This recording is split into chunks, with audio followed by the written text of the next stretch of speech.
recently. Um, I'm a real estate agent in the state of Florida. I do that on the side. One of the things I do, I'm an everythingologist, from mechanic, and I'm an interpreter, certified court interpreter. So I have a house. A friend of mine, I'm listing her house. Me and my friend, my broker friend, we're listing her house, and my friend, after we call for it, they do the procedure for the showing. They let us know, and the broker lets me know, hey, we got a listing. Talk to your friends. They're coming tomorrow. And we talk to them and say, okay, they're coming over. So, mind you, this house is really new. And it's under warranty and the whole nine yards. It's a nice house, sitting like almost a third of an acre, and 3-2 split plan. So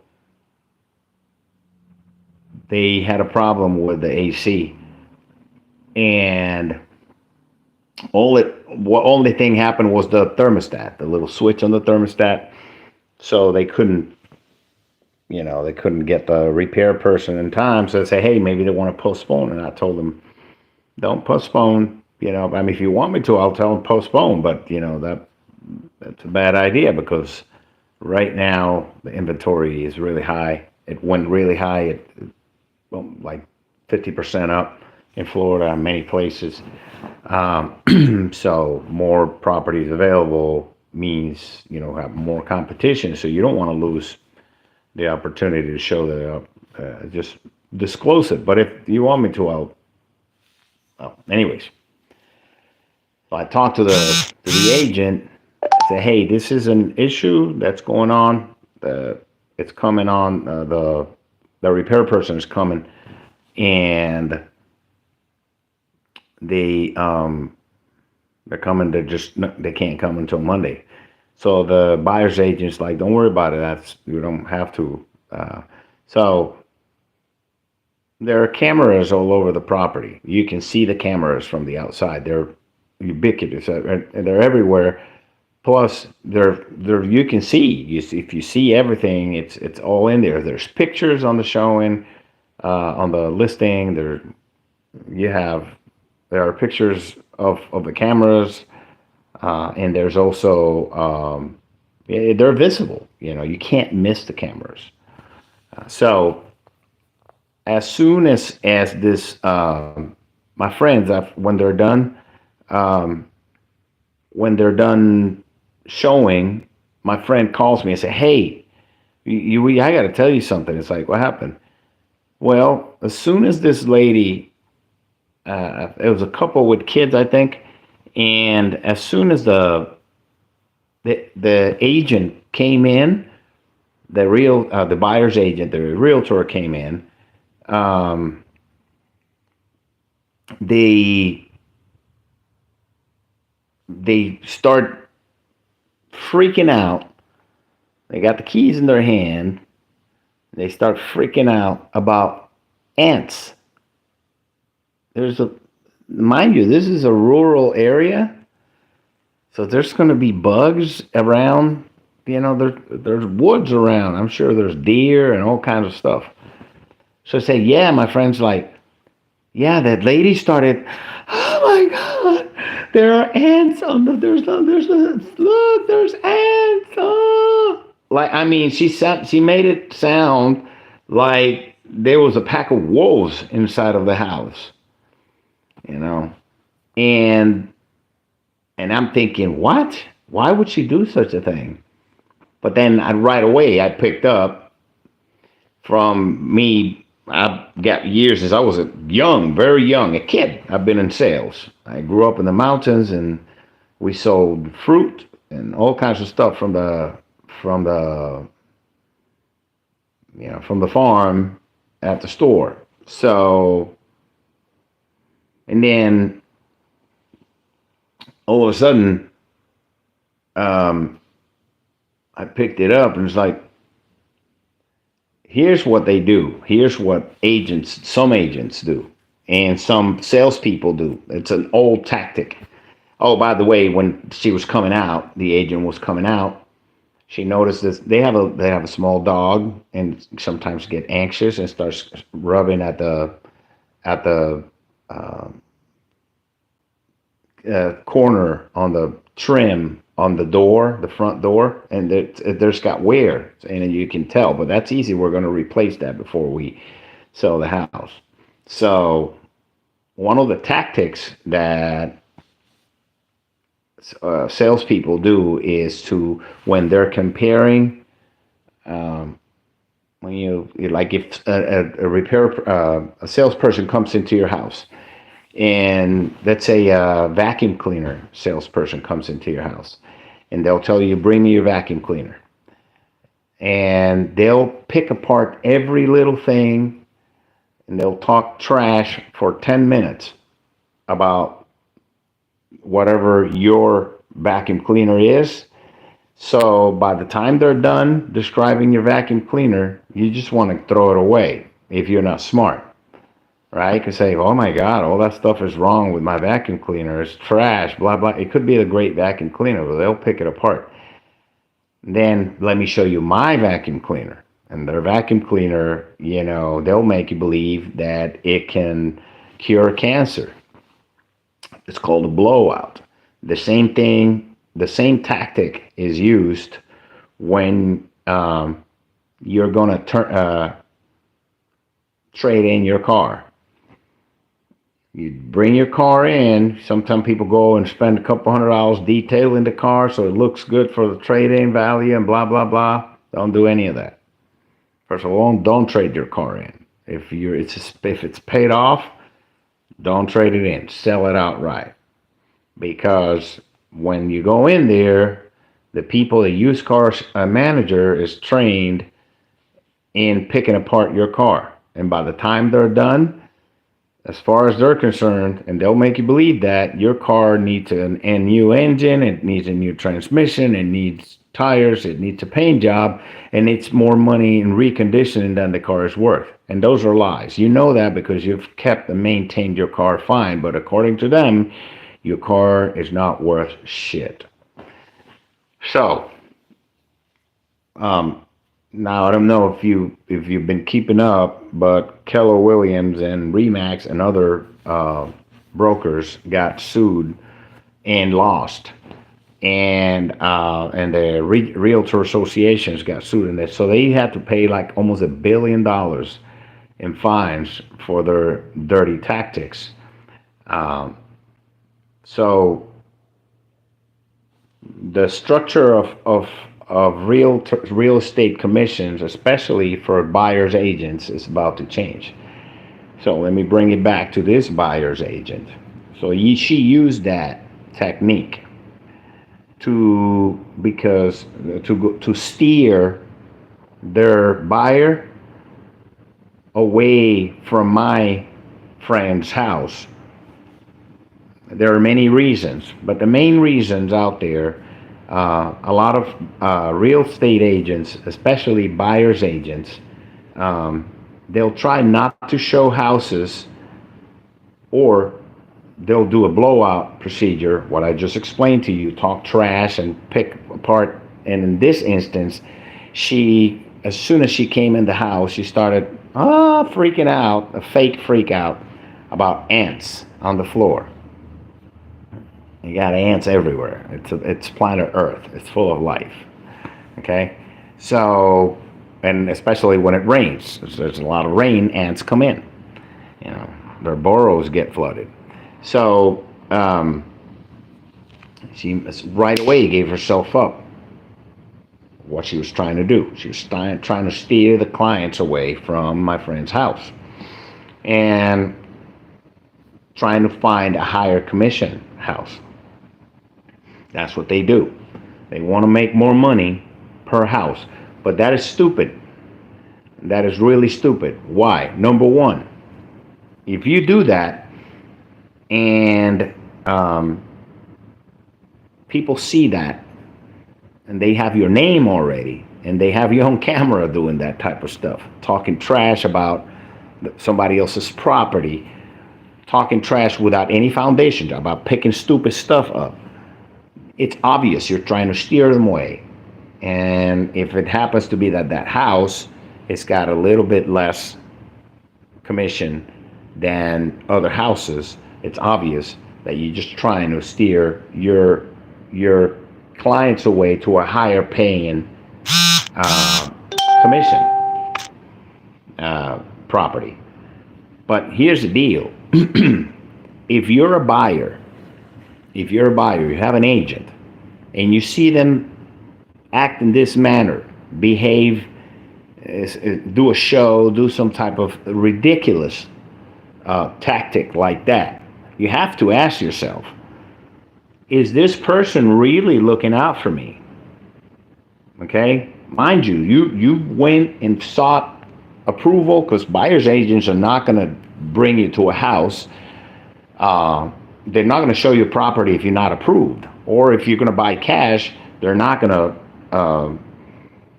go out there and start making offers unless you have proof of funds from the bank, right? They're not going to be wasting time driving around showing you a bunch of stuff if you can't afford it or you're not approved for it, right? So you've done all this waiting, all this putting money together aside, and going through all this process of qualifying for a mortgage. There's a specific amount of time that that offer on a mortgage is good for, and you're going to tell me that you're going to trust a person. You have to use common sense. If a person right away, you see them picking apart something that's stupid, but you're looking at the house and it's a nice house, and you looked at it on the listing and you saw on the listing when the home was manufactured and it was recent, you know that there's a warranty on that thing, on that property. Why would you be disappointed on a property or allow this agent to steer you away from a property because they got some ants, it's got some scratches from a dog? Why would you allow that? And ask yourself, is this person actually looking out for me, or are they trying to steer me away from the property so that they can make more money? If that is the case, if that's what the person is doing, you need to find another buyer's agent. Now, people say, well, but I already signed a contract with them. If I'm you, I wouldn't sign an exclusive agent contract with them for any property that I see, only for the property that they show you. Meaning, if you sign a contract with them, when you're going to sign a contract with them, you make sure that it is explicit that, hey, if you show me a property and I like it and I buy it, I'm going to pay you the commission. But I retain my right to look at any property that I want with anybody else.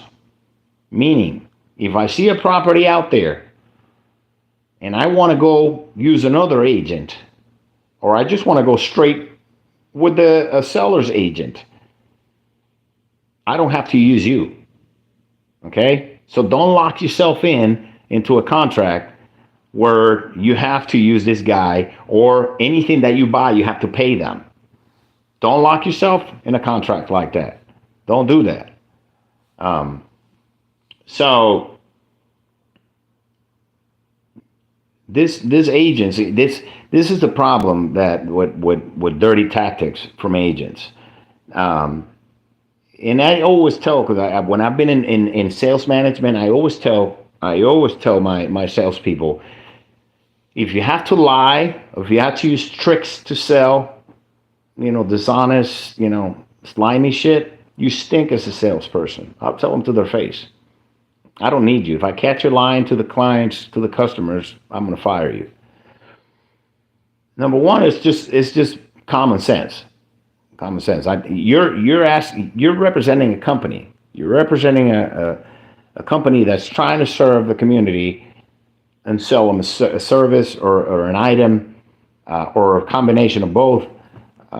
And that company has spent gazillions of dollars to bring one customer in, and you're going to be dishonest to that customer. And eventually the truth is going to come out, and you're going to harm the reputation of that company.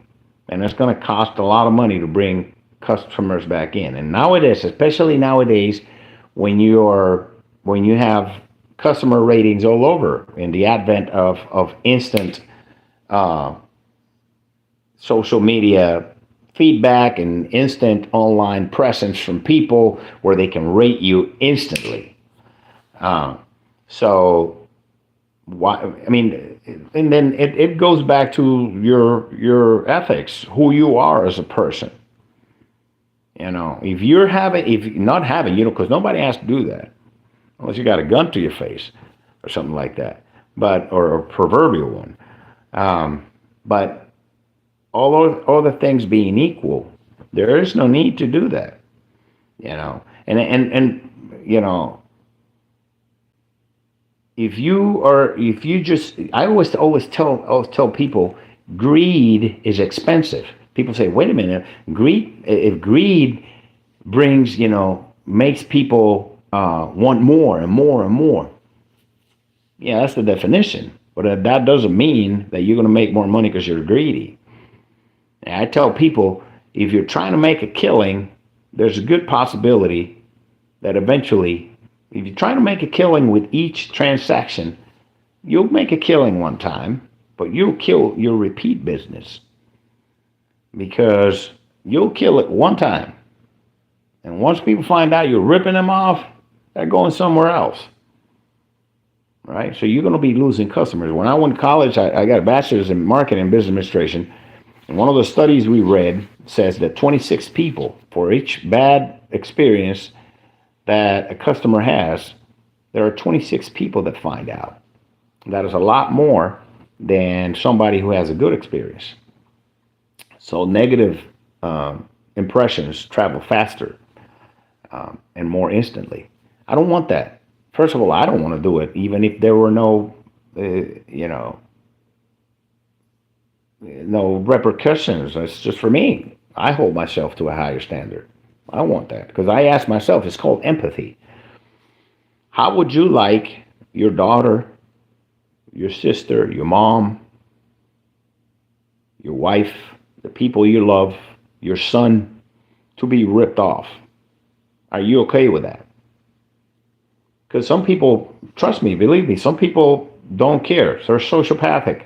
Say, well, rip somebody else off. Like pass it on. Why would you pass that on? Why would you want to pass that on? It keeps you in a constant state of stress and fear.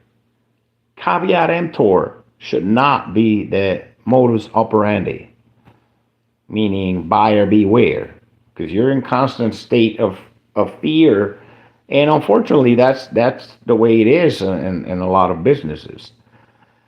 But it is a breath of fresh air when you deal with people who are upfront and honest.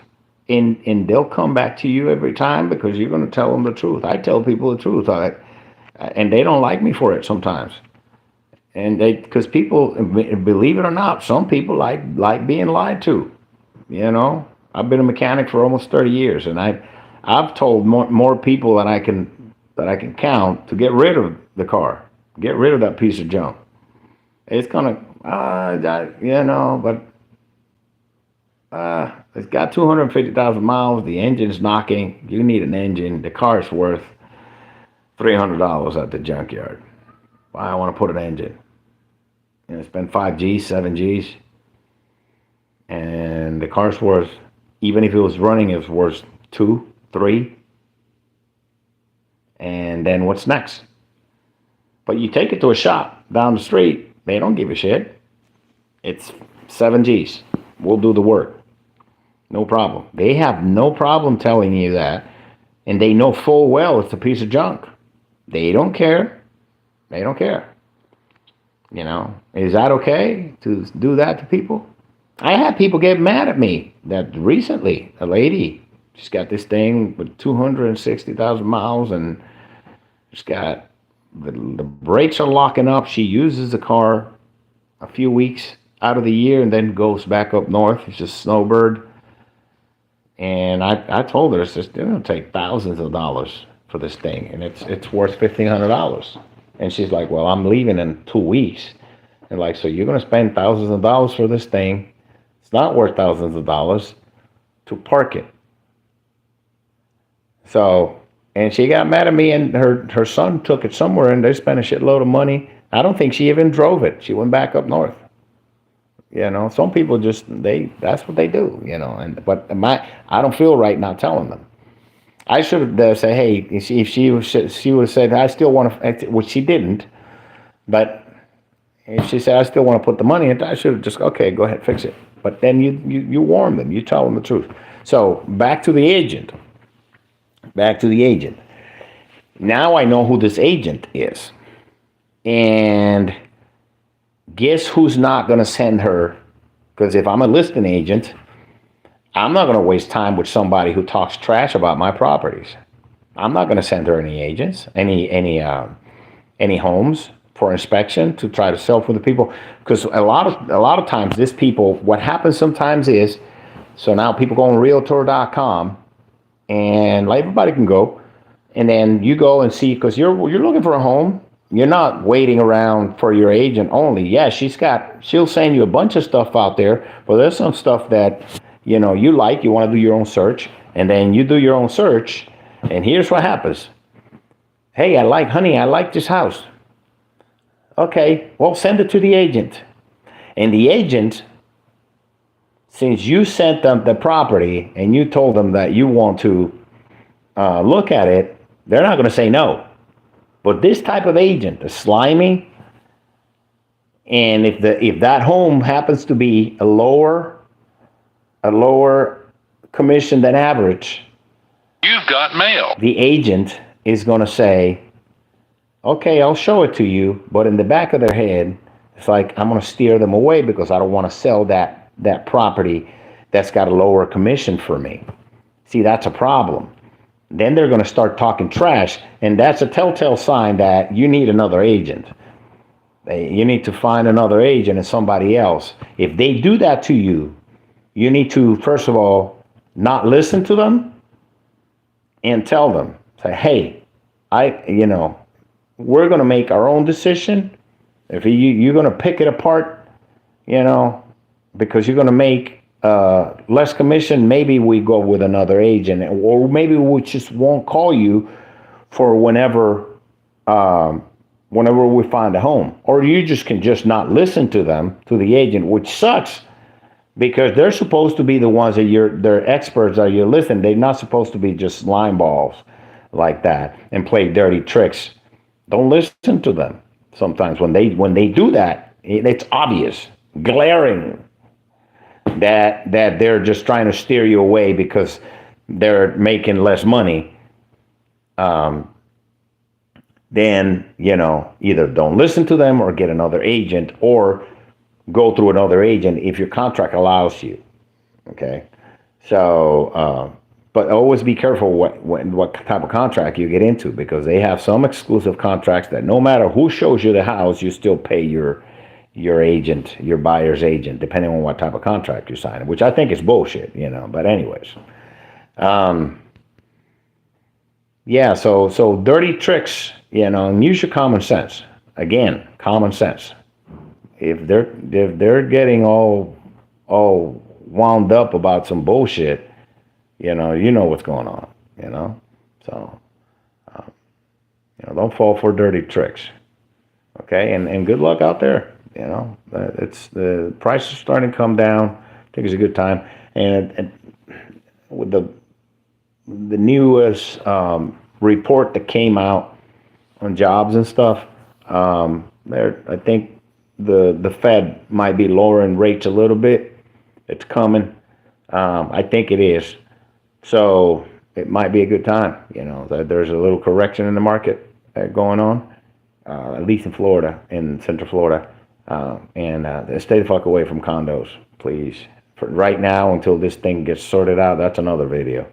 That's really really crazy right now. Unless you can get a really good deal, but with the law that they pass, with people having to dump immediate thousands and thousands and thousands of dollars to make them compliant, people are just dumping them out there. That might be a good time for investors to jump in into the condo world, but we'll see about that. We'll see.